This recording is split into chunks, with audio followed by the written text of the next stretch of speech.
Hi there. Welcome to ArcGIS API for JavaScript, building apps with ES modules.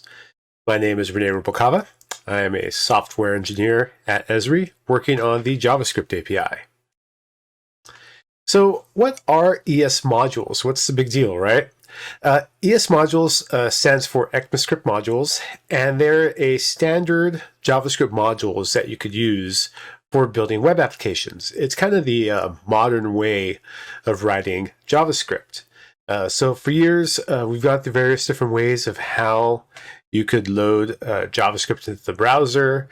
There were things like AMD and UMD that could work for the browser.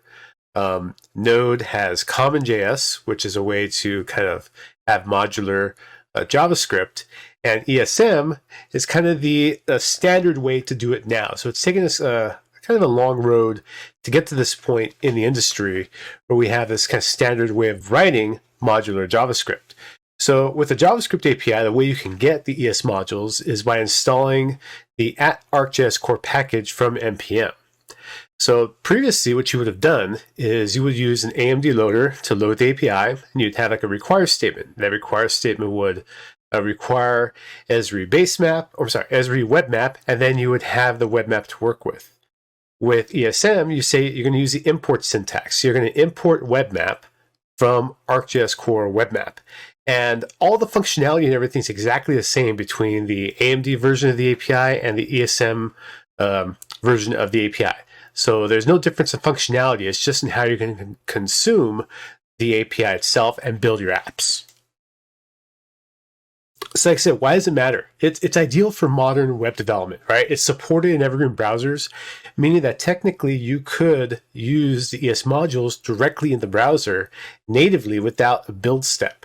I wouldn't recommend it, and we're going to cover how that would work in a bit, but it is something that you could do.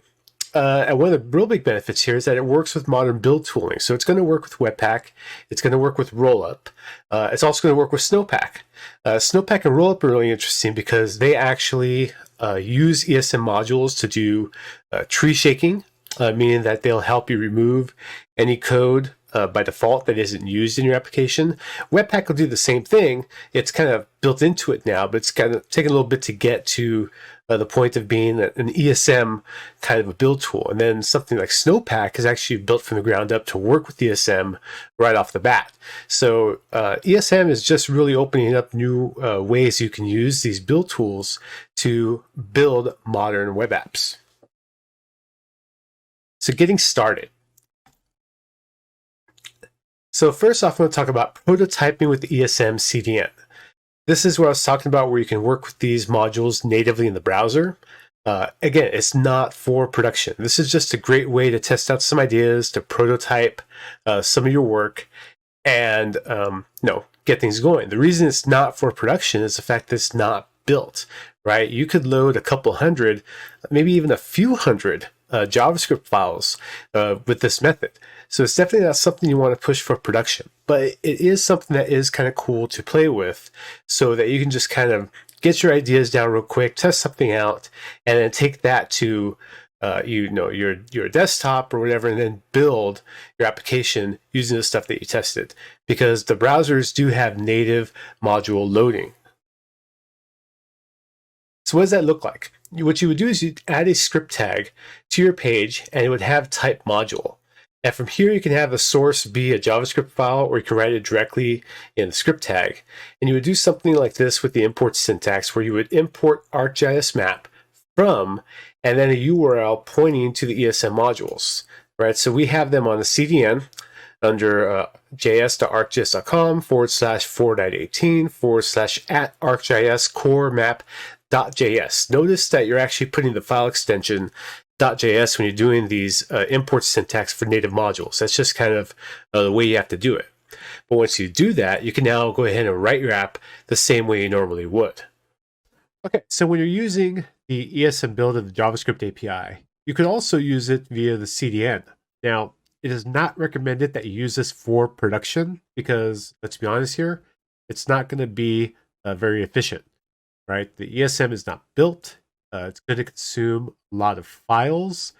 And although we're all hoping that H2 would be the answer to multiple file loads, such as we would have here, it just is not going to be very efficient, right? So this is only for prototyping purposes. So if you want to play with the API, get some ideas in your head down into a quick little app that you want to prototype, that's where this is going to shine. But do not, and I repeat, do not use this for your production build. So I've got a very basic page set up here. I've already loaded the CSS. I've got some style for my view div, which will hold my map, and I have a little element that's going to contain my map in here. But how do I get the JavaScript API in here without any build tools? Okay, so we need a script tag. All right. Now this script tag is going to be a type equals module. And this is how you tell the browser that you're going to be working with ES modules. Now I can go ahead and add the imports for my files. So I've got my import ArcGIS map, and I'm loading it directly from the CDN here. So, and I use the .js file extension because for ES modules, that's what you need to do. Now I can go ahead and say const map is equal to new ArcGIS map. And for this map, we're going to go ahead and have a base map of the topo vector. And we're going to create a view. So const view is going to be equal to new map. Map view. And it's going to have a container. The container is going to be that view div. We're going to have a map. I'm going to have a zoom level of, let's say, 4. Let's go and center this. I grew up in LA, so I always center it pretty much over the LA area. And there you go. We're able to go ahead and load that directly in our application. All right, so remember, like I said, this is strictly for prototyping purposes. If you just want to test some ideas out with the JavaScript API and see if they're going to, your idea is going to work, whether you're doing something with the layer, the views, smart mapping, whatever it might be, get those ideas down to something like this, and then go and build a production app using build tools like Webpack, Rollup, or any other flavor of build tools that you might want to toy with. Thanks. So one of the keys when you're working with the API is going to be the assets folder. So the assets folder contains all these static assets for the API. This is going to include the built worker files, includes the CSS, fonts, images, all the various static assets you would need for your application. So you don't have to worry about building them, but you do need to be able to copy them somehow. If you use Webpack, you can actually use the @ArcGIS Webpack plugin, and it will copy these assets for you automatically. So it'll kind of handle that for you. And if you don't use the plugin or you're using some other build tools, there's other things you can do. So for example, probably the most popular thing you can do is just to have an NPM script that can handle this. I like to use a library called NCP, which is a cross-platform copy tool, and use NCP to copy the assets folder from node modules to a directory that's going to be used for static assets. And a lot of times it'll be called public, or you can just put it directly into like build/assets, whatever you need to do. And then I like to run it after post install. So after I do an npm install, it'll automatically do that copy for me. And it just has to get done once. Rollup has a plugin that can do copying of files. So you can use the Rollup plugin for copy as well during your build time. That will also work. So one thing to also consider is when you deploy your application, is your application going to be sitting at the root of the domain, or is it going to be like under a subfolder? And cases like this can happen, for example, if you publish an app to GitHub and you want to just kind of reference it real quick. So the application will live at username.github.io/ your project name, and then / wherever your build directory is. In a case like that, you need to set the assets path. You also have to do this if you use routing in your application. And you would do that by importing the config from ArcGIS core config. And there's a property in there called assets path. And you need to tell us where we can expect to find the assets if they're not at the root of the domain.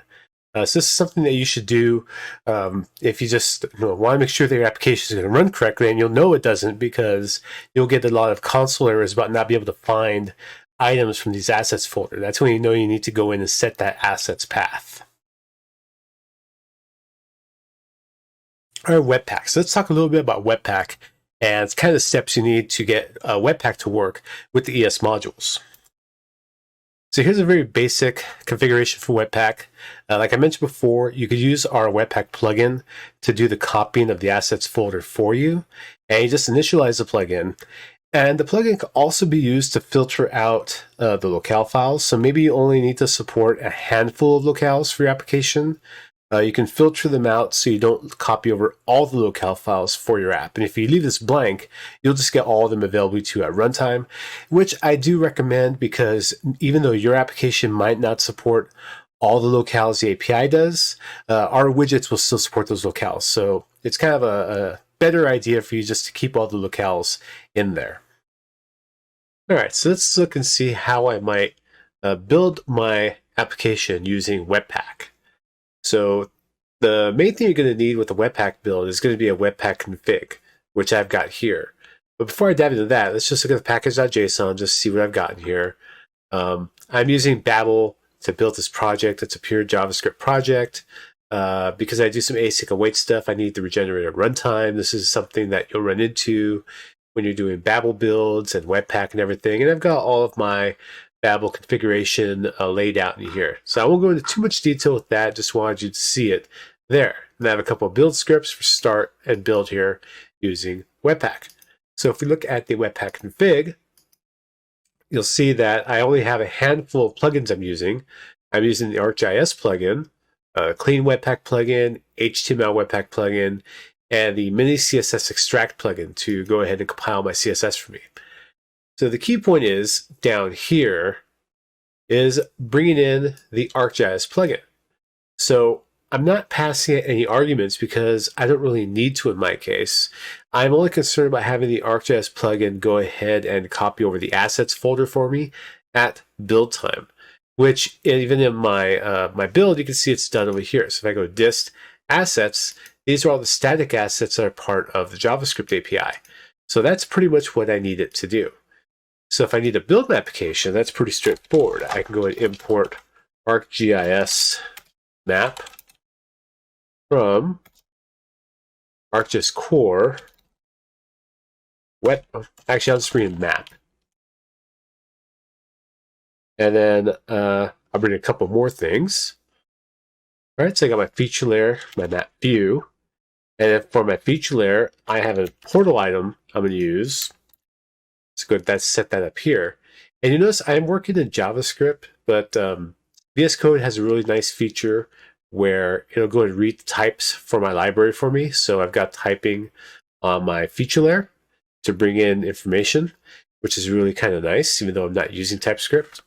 And you get the typings for free with the ArcGIS core package, so you don't have to install them separately. At this point, I can go ahead and create my my map and my view. And then what I'll do is I'm going to go ahead and wait for the view to finish doing its work. And I'm going to wait for the feature layer to finish loading everything it needs to load. And I'll set the extent of my map to the full extent of my feature layer. So let's go and see what that looks like. If I go and save this now, it'll go and recompile for me, saying that I made changes to my index.js file. And then when it's done recompiling, it'll go and load up in my page over here. You can see that I went ahead and zoomed to the extent of my layer for me. And I get all of the pop-ups and everything that were defined in the item for this feature layer. Like I said, the key here is the fact that you want to use something like the ArcGIS plugin to go and copy the assets for you when you're using Webpack. It's kind of the easiest route to go.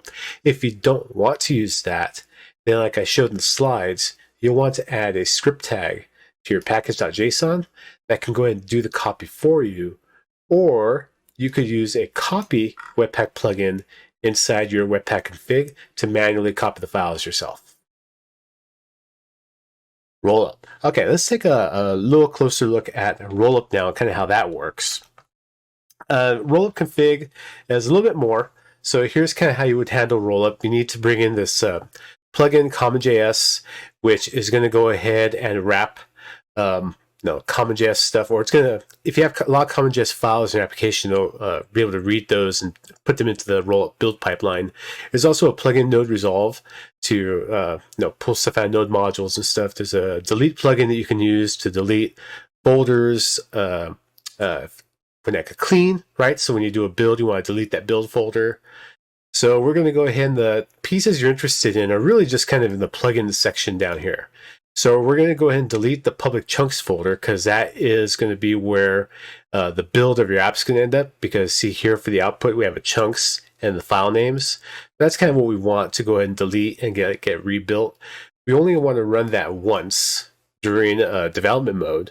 And we set verbose true just to kind of output everything that's doing. And with this run once true, it'll go ahead and make your rebuilds a little quicker during your development mode. So as you are running Rollup in watch mode and you make an edit to your app, it'll be quicker to go ahead and refresh and do the build for you. All right, so let's take a look at what it takes to build an application using Rollup, which really isn't that difficult. Rollup, like Webpack, consists of a series of plugins you can configure for your application. You can use as little or as many as you want. In the case of this particular application here, I've got plugins that are going to go ahead and convert CommonJS modules to ES6 for me. I have a copy plugin to copy some assets over, a delete plugin to delete the build folder every time I want to redo a build, post CSS to handle some CSS loading in here, and then the resolve function. It's going to locate modules inside the node modules directory, essentially is what's going to happen here. And then I'm using Cursor to do my minification and optimization for my app. So you can go ahead and export a default object here and just give it the input. This output looks very similar to like what we might do with Webpack, except I can define a format. And this is kind of where a tool like Rollup shines, right? And it's also why I don't necessarily prefer it for application development, but it is very powerful for library development, because you could output multiple different formats. I could output ES, which would be ESM. I could output CommonJS, AMD, UMD. It really just kind of is up to me how many different file format types I want to support in the build of my app or a library. But for application development, it works just great. So I'll be using ES modules. I'm going to go ahead and run my plugins in here. And this is kind of where you want to take care of copying your assets here with the copy plugin. So you pass it some targets. I'm going to copy it in an index.html folder to my build directory, the same with an OAuth callback. And then here are my assets here that I'm going to be copying to my build directory as well. And part of the key here for development mode is the fact you want to do this copy once as true. This way it's only going to copy these assets one time during development mode, because they are static assets. And if I combine that with the delete plugin here with the property of run once true, that means it won't delete my build file every time I make a change in my code and it does a rebuild here. So those two combined will make sure that my Rollup builds are not too slow. It still takes a little bit of time to build the API when you make some changes and bring in new modules and everything, but it's actually going to be much quicker in terms of having to copy these assets over, which is really nice. And then in my application here, I just got a index.js where I do a lot of what you saw me do earlier. I import my map view from ArcGIS Core Views Map View. I have a module to handle loading widgets in here. I have another module that loads the map and the layers and does all that work for me. And this is the application that I get with that. So Rollup is really good for that kind of work. Like Webpack, very similar. If I had to pick one or the other, I think I might pick Webpack over Rollup, just because the number of plugins that Webpack has available to it to do a lot of really niche things with your application. And like I said, it just really depends on what you do with your app. Rollup is actually very good for just doing optimized, quick applications that don't need all the plugins you might use with Webpack. Okay, Snowpack. So Snowpack's kind of a newer build tool. I think it's been around maybe a little over a year, maybe two. I think the name may have changed at some point down the road. But Snowpack's pretty interesting. Snowpack is built with ESM in mind from the ground up. So I've actually kind of grown kind of fond of Snowpack and use it much more now for more of my apps, basic apps when I get up and running. And part of that is the fact that the configuration is fairly straightforward. We'll go over in the demo in a second, but basically what I have is a configuration file where I have this mount property, and I just have to tell it that my source directory is going to be the root for my application. And then I want it to go ahead and in development mode, I need to copy these assets folders in the node modules to an assets folder for my app. But I'm telling the Snowpack that these are static assets and don't try to resolve them. So do not try to build these files, right? Because they're already been built. They're static at this point. So that's what this does. However, this is really just for development mode. In production mode, it won't copy these files for me. I still have to do a manual copy. And as of right now, that looks like that might be an issue with Snowpack that they are aware of, trying to copy assets out of node modules, but I'm pretty sure it's going to get fixed down the road. So let's take a look at how Snowpack does things. All right, so let's take a look at how you would build an application using Snowpack, which is actually one of the tools, build tools I've grown quite fond of.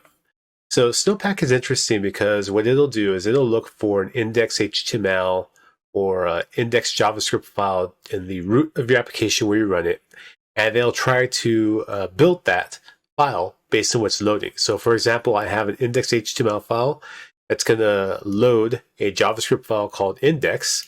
It's a type module, so it's ESM. I'm loading some CSS, and I'm pointing to some assets as well, static assets for my CSS in here. Now, I do have it inside of a source folder, so it's not in the root of my project. So with Snowpack, you need to do a little bit of configuration when you have a setup like that. So you can do that with the snowpack.config, and in that config, there's a mount property. In my mount property, what I can do is I can say that my source folder is going to be mapped to the root of my application. I can also tell this config that I've got my node modules assets folder for ArcGIS core.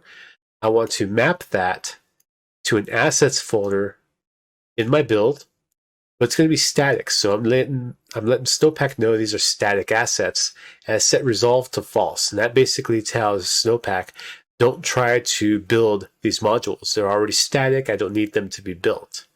And to get an optimized build, I'm going to go ahead and use the Snowpack plugin Webpack, which will do the build with Webpack under the hood. So this works great in development mode. However, the assets don't get copied during production time. So if we go ahead and look at the package.json, I still have to have a copy script in here for my production build. Oh, let me fix this real quick. But that's okay. It's not so bad. It's actually pretty quick, right? And it's a known issue in Snowpack as of right now, at the time of this recording, that I'm hoping this will be fixed sometime in the future to be able to copy things out of node modules. But it does work in development mode just great.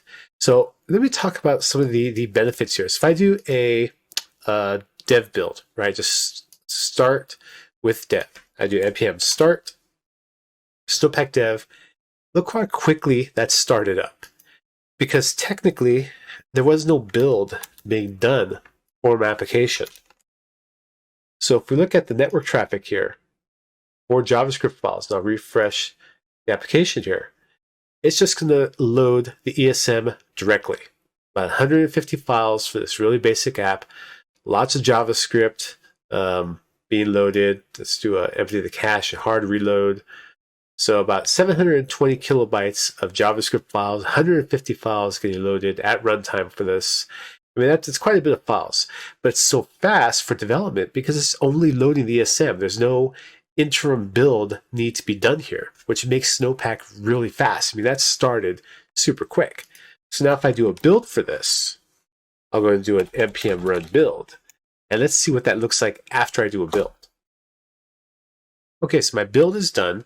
I do want to point out one thing that you need to do with Snowpack in the package.json is set the browser property. And this is going to let the build tools know that you're building a browser application. And what I want to do is I want to set fs to false and path to false. And that's only because when Snowpack hits some of the WebAssembly files that are included with the JavaScript API, it tries to find these modules for the build, but they're not available because it's not a node application, it's a browser application. So we just need to let it know that it's a browser app and these node modules are going to be false when we're building the app, right? So I've built my app. Let's go ahead and run this with a local serve the build directory. Okay, so localhost here. We refresh this build for empty the cache. Awesome. So now we're down to just 15 JavaScript files after Snowpack's gone ahead and done its build, which is still pretty nice. 739K of JavaScript for this map and all the JavaScript API goodness we get with it.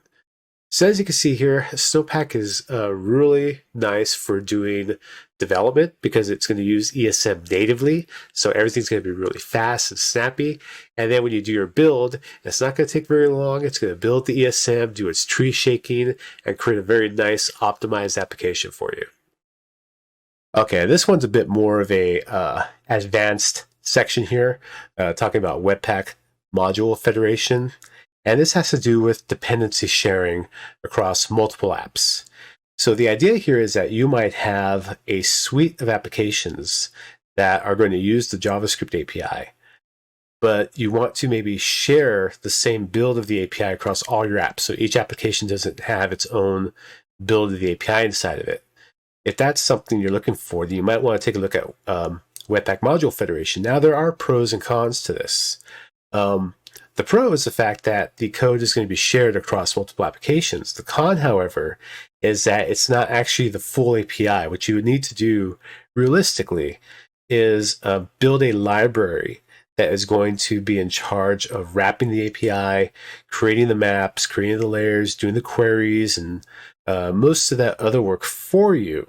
And then you share that code among your apps, because all of the code for module federation is dynamically imported at runtime. So it's all dynamic imports, and it's going to create bundles for all of those.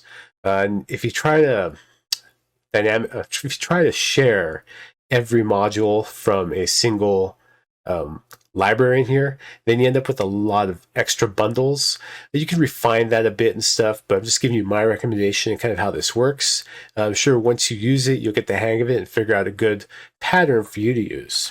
Okay, so let's talk about something that's a bit more of an advanced topic to building apps with the ArcGIS API for JavaScript and Webpack, and that's Webpack module federation. This is essentially a cool way that you can build a suite of applications that all are going to depend on the ArcGIS API for JavaScript, but maybe you don't want to build the API into each one of them.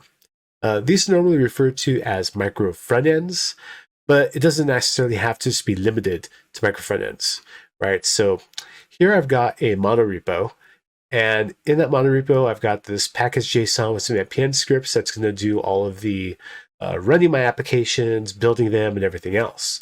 I have two folders in here. I have an API folder and an app folder. The API folder is going to expose parts of the ArcGIS API for JavaScript that I want to use in this app, and then maybe any other applications that might exist in here. Let's take a look at the API folder. In here, I have a file called index.js, and this file is going to expose a function called createMap. It's going to take an ID for a web map ID, and it's going to take a container that's going to be the element where I'm going to display my map in the page. So I'm going to go ahead and run this createMap function, create my map, create my view, and then return the view. I also need to set the assets path, and that's because the API portion of this application is going to run from a different URL, in this case, a different port. And it's going to get consumed by my other application running on another port. So how do I expose that for my other applications to use? That's done in the Webpack config. So in the Webpack config, Webpack now exposes this module federation plugin that you can use. And if we look at how that's set up, I'm basically going to name it ArcGIS, which would be the name of my library that I'm going to create. I need a file name, which is going to be the file name the other application needs to import so that it can have an entry point to reference for these this federated modules. And I'll just call it remote entry.js. And then what am I going to expose from here? I'm going to expose an API namespace, and it's going to be referring to the index file that we just saw, which is going to have my create map function. And then I have some shared dependencies. So any dependencies that my API uses, I want to make sure that the other application, when it's built, isn't going to double up on that. So we're going to define some shared dependencies. I'm going to have ArcGIS core in here just in case, so it's not built multiple times throughout. So that's essentially all you need to do for the API part. You set the module federation plugin in Webpack to expose the API that you want to share across your apps. Now you're ready to go. So how do I use that in my application? So let's go to the app. First off, we need to look at the index.html. The index.html is going to have a federated URL, which is going to be defined inside our Webpack config. So in the Webpack config, that's going to be the remote entry JS file. I'm also going to point it to the CSS file that's going to be part of my federated modules. And then I also have the module federation plugin in here. Except in this case, I need to tell this Webpack build, where can I find other exposed federated modules? So everything else pretty much looks the same as it did before. I have a name for this federated module, the library type, and then remotes. So remotes is where I'm going to reference the ArcGIS name that I created for my API federated plugin, or sorry, API federated module that I'm exposing for other apps to use. Its name was ArcGIS. So if we look back over here, I exposed it under the name ArcGIS in here. And I'm going to go ahead and use it as a remote ArcGIS here. And that's how I'm going to be able to refer to it inside this remote entry file that I'm using. So now how do I actually consume it in my app?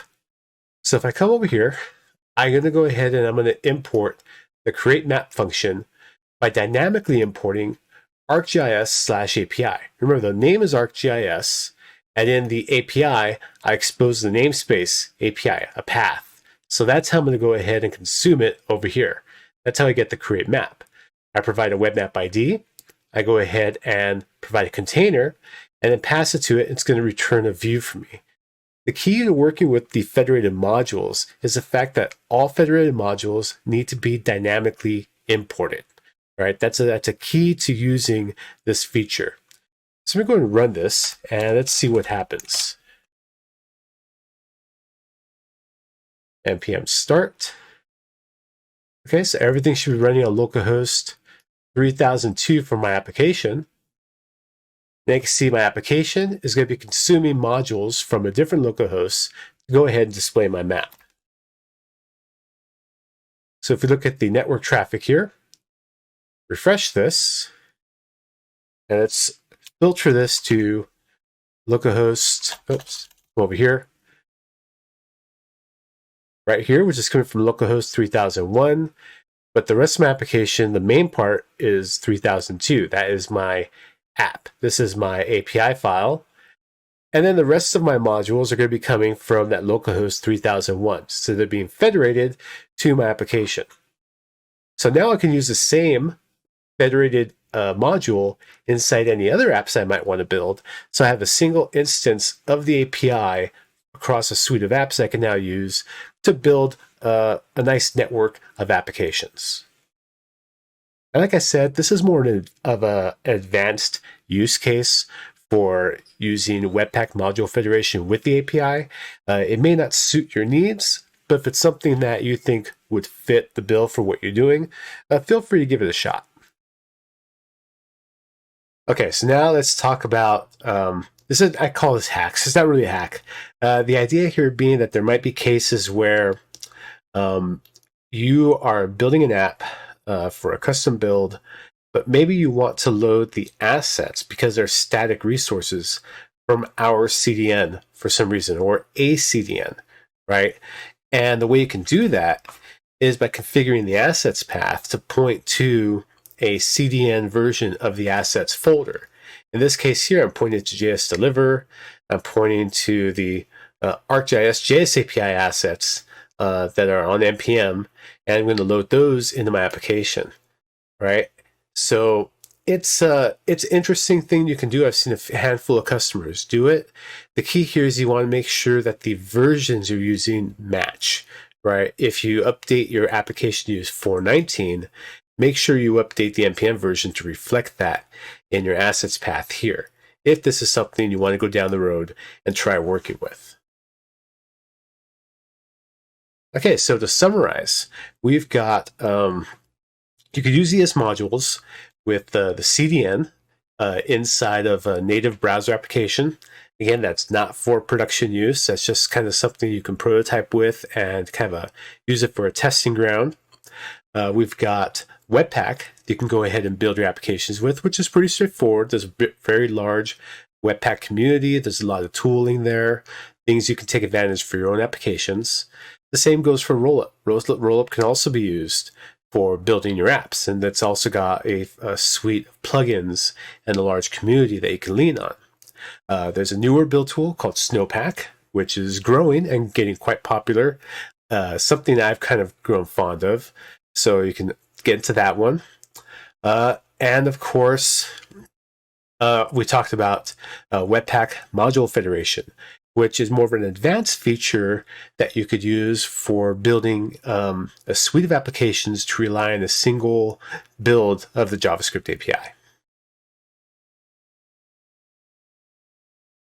Please provide your feedback for this session by clicking on the session survey link directly below the video.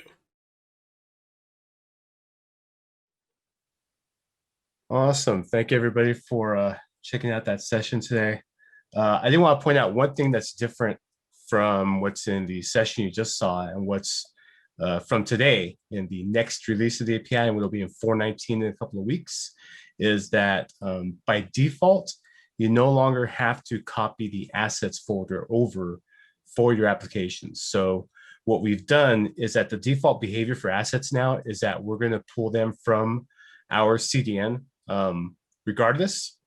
So if you want to copy them locally, you can. That option is still available for you, but you don't necessarily have to. The reason you want to copy them is it might be you might be in the sandbox environment where you don't have outside network access. So in that particular case, you're probably going to want to copy the assets over. But if you just are publishing an app publicly somewhere, you don't need to at all anymore. So that'll be in 4.19. It's in the next release of the API. If you're not familiar with the next release, we do have, if you do an npm install at ArcGIS/core at next, you'll get the release that we're planning to do for the next one. And we update that pretty much on, I think, a few times a week or so. We're not updating it right now because the next release is so close for 4.19. And plus, we don't want to break things during this Dev Summit. So we're not updating it this week, but you will see those updates 4.19 and following. And I think that's going to cover quite a few of the questions that have come up so far in the session that we've looked at here. So I'm hoping that answers some of those in kind of a blanket way. And that's really the only major update to this particular session that's different today. So let me look at some of the questions here. Actually, I have Andy helping me out here today as my moderator. So he can answer this first Angular question much better than I can. Any advice for building with Angular? I'm sandboxing it with ArcGIS ES modules. If I include certain modules like the sketch view model, the build suddenly generates a lot of chunks. Is this intended? Could you clarify that one for me, Andy? Sure. Specifically in regards to the sketch view model, we are aware of a bundling issue with that and we're working on it. I don't have an estimated time to fix specifically for that one. If there's other ones that come up, you can also open an issue at github.com/Esri JS API-resources. That's where all our samples are for the ES modules. And if you can open an issue there, if you run into any other issues, let us know and we'll take a look. Back awesome. to you, Thank Renee. you, Andy. So I'm going to mark some of these questions as answered as we go by. So if you see your question disappear, don't worry about it. It just as you people upvote the questions, we kind of they jump around on us, so it makes it a little bit difficult to answer if we don't mark them answered. Okay, so the next one is there a GitHub repo with various examples. I'm looking for a tiny demo app using Webpack and Snowpack, etc. We do have, I put a link in the response to this one that points to a GitHub repo where we have a lot of samples available. There isn't a Snowpack one yet. I can add one. However, I'll say this, for Snowpack and Vite.js, which is another ESM build tool, honestly, you don't need any configuration for them at all. The only configuration Snowpack needs is a config file telling you to use the Snowpack Webpack plugin, which is going to use the Webpack build tools to build Snowpack. But other than that, there's nothing else you need to do. And if you use Vite.js, which is Vite.js, which is another new build tool, does not require any configuration file at all, unless you're doing something weird with your, like maybe you're having different directories or something like that. But other than that, I don't need a build config, which is awesome. It's why those are probably my two favorite build tools today, is Snowpack and Vite.js. But if there's need enough, we can show something in that particular sample there, but that's really the only reason we haven't added one for that yet. But you also will be able to find ESM samples for Webpack, Rollup, Create React App, Angular, Ember, and even Node.js. And yes, the ESM build does work in Node.js. Now, of course, not everything is going to work. You can't use map view and stuff in there, but you can use web maps, you do queries, and even projection engine, the WebAssembly stuff will work. So check that out if you're interested in that. I won't mark that answer because if I mark it answered, the link goes away. So I'll leave that there. The question here, I understood that import by ES is not efficient yet. If correct, why? I think what that's referring to is what I was talking about using the ESM CDN, meaning that you're using the ESM from js.arcgis.com. That's not efficient because it is just the pure ESM files. So there's no build step when you do that. So when you are using it, you're probably going to be consuming something like a couple of hundred JavaScript files, maybe even more. The use case for using the ESM CDN is really only for prototyping or testing things out. So if you just want to get a quick demo together, maybe to show some of your colleagues or something, get your ideas out there, kind of get them quickly done, you could use that, but you definitely do not want to use that for production. It's just not going to be very efficient. What you want to do is take whatever code you write there, put it into like a build tool of some sort, and then build it from there so you get a much better application at that point. So I think that's what that was referring to. Will we still have to copy assets for 19 release? I think I answered that question. No, you do not have to copy them. You can if you want to, but it's not required anymore. If we're working with Create React App as a mandatory to inject, this is another one about do you need, basically this question is, do you need our ArcGIS Webpack plugin when you're using like any build tool that uses Webpack under the hood? The answer is no, you don't. Like I said, we're going to load the assets from the CDN by default.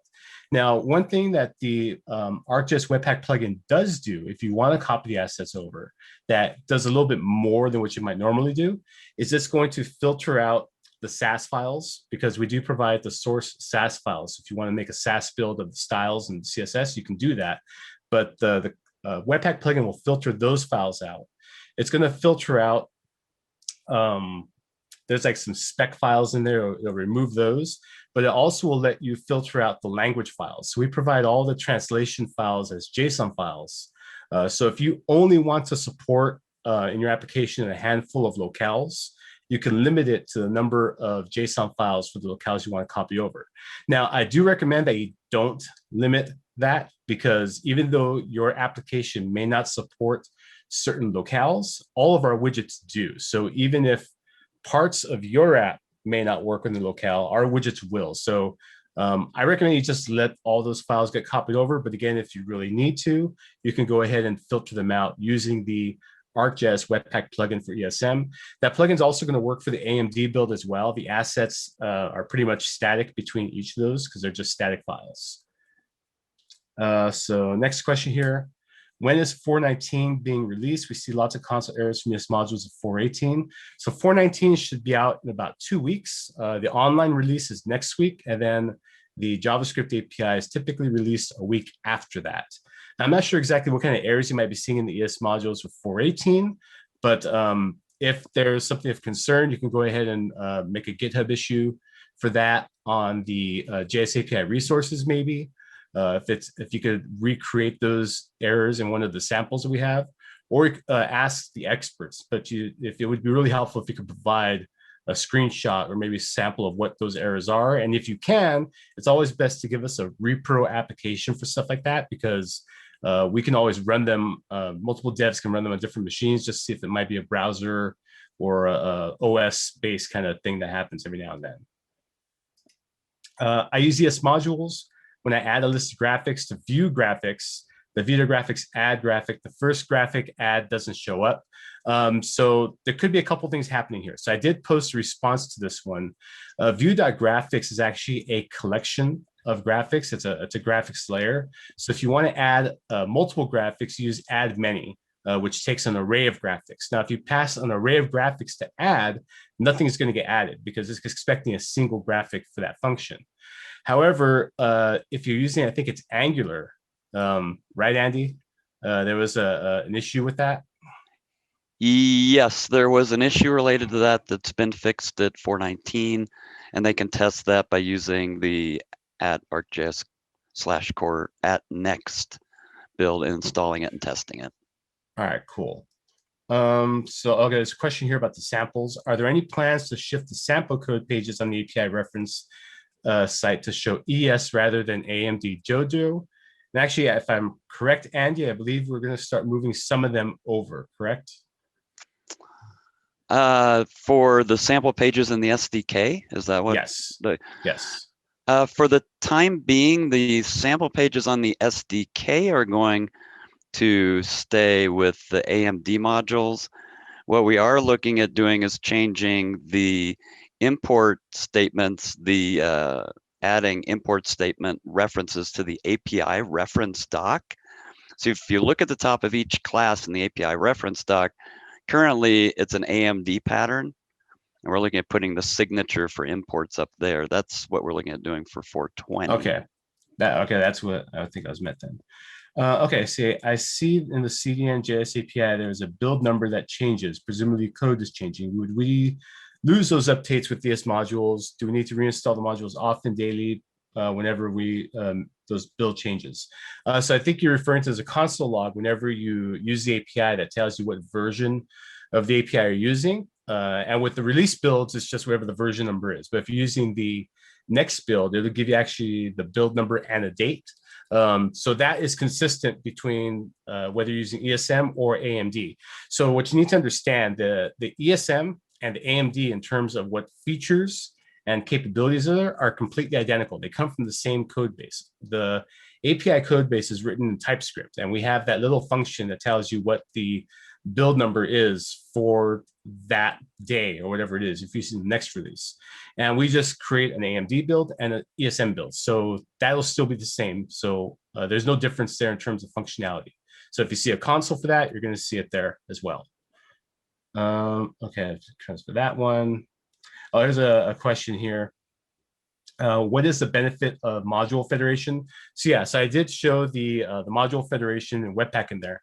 The benefit of that is that if you're building a number of applications, a full suite of apps for your organization, and they're all going to be on your own machine, served up internally or maybe externally or something like that, might be 5 or 6, you might not want to have each one with its own individual build of the ArcGIS core package, right? So you don't want to deploy that 5 or 6 times everywhere.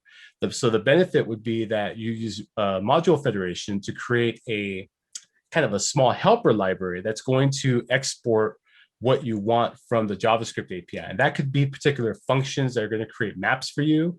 You could export pieces of the API and use them in all these different applications. What I was talking about before is that what you don't want to do is you don't want to do like an export map view from your library and do an export web map and so on and so forth, because that's going to create a bundle for each export that you do. Really what you want to do is you want to create helper methods that are going to maybe create a map view, create a web map, add widgets kind of stuff, and then use that across all of your applications. So that's really where the benefit comes in. So you're not doing multiple builds of the API for every single app, but you have like a single build of the helper library to do it for you. It's more of an advanced use case, but it is something I did want to share because I did get asked about it a couple of times this past year of how I could use the JavaScript API in a micro front end, which essentially is what kind of that works. So micro front ends are a little bit of a different concept and story for another day, but that's kind of how you could use module federation for that. So I hope that kind of answers that question a bit. And there are quite a bit of questions here, so I'll try and get through as many as I can over the next 10 minutes or so here. We'll go to the end if we have to. Let me see here. Oh, here's a question at the top. Will 419 come built with type definitions, or we still need to use the types ArcGIS API with ES modules? Yes, 419 already comes with the TypeScript definitions built in. So does AMD build. So if you're using ArcGIS JS API, it comes with the TypeScript definition files already built in. So you don't. The only time you really need to use types ArcGIS JS API is if you're building a pure JavaScript application, but you want the typings to help you in your code editor of choice, like VS Code.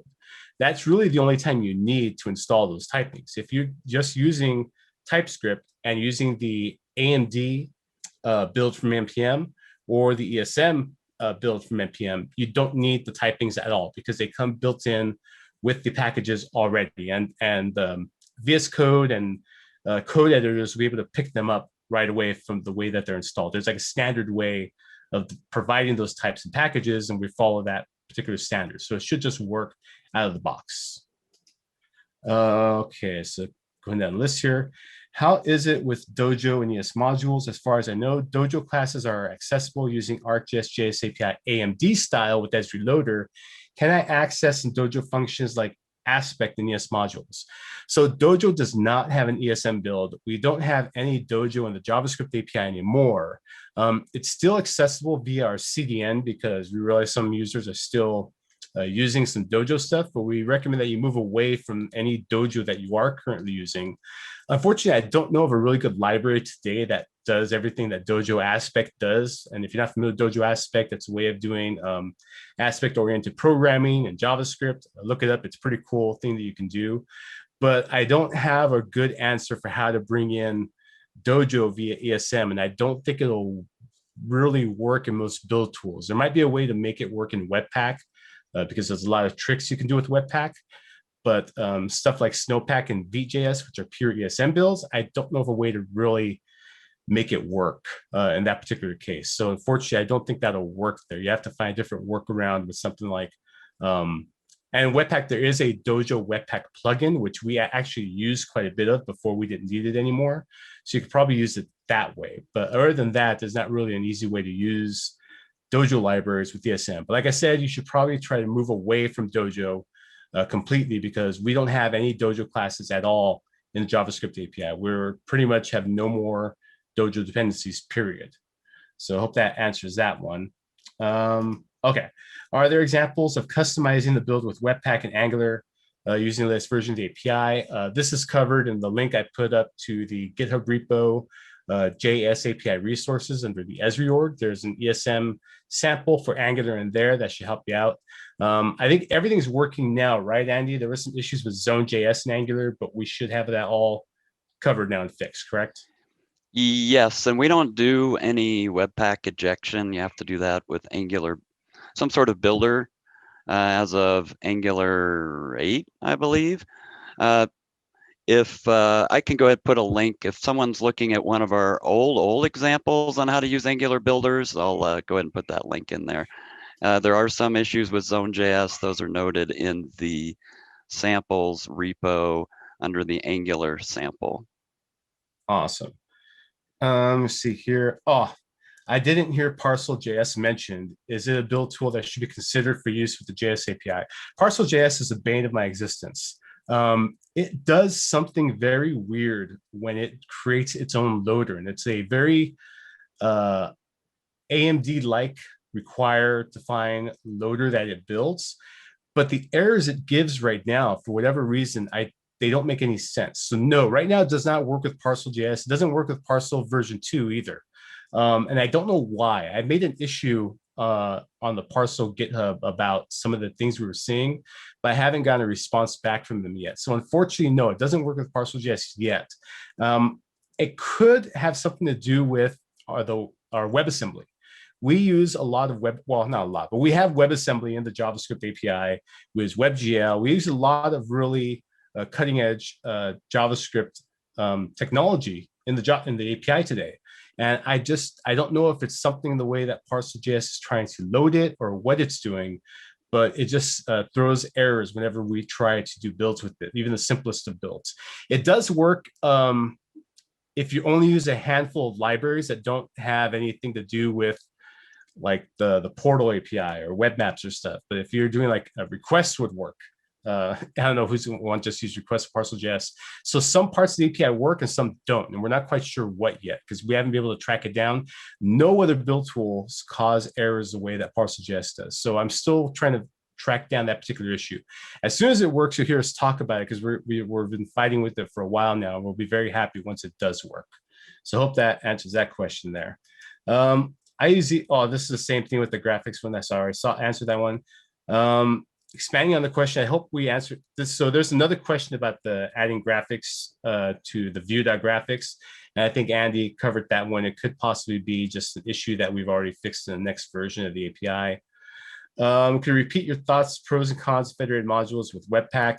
I think I've covered that one pretty well. Like I said, if you're doing a micro front-end style applications and you want to share the library across multiples, don't want multiple builds of the API, and I think that's a good use case for that.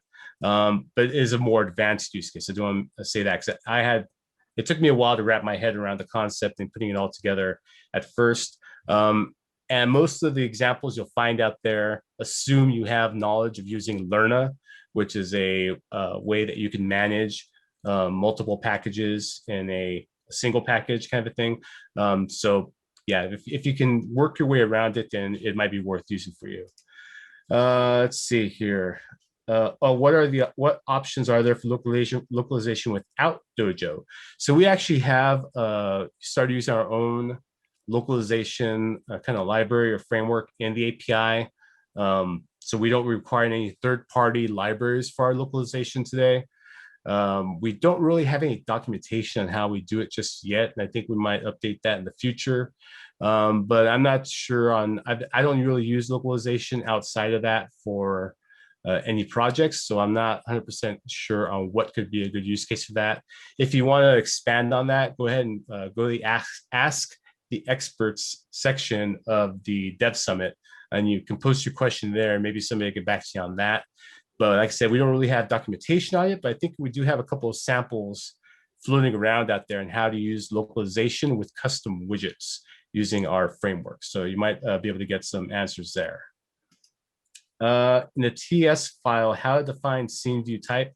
Okay, so this is really more of a TypeScript typings question because this is an odd one. So if you create like a new scene view, sometimes when you pass the object to the scene view, you'll find that you have to type the whole object as any.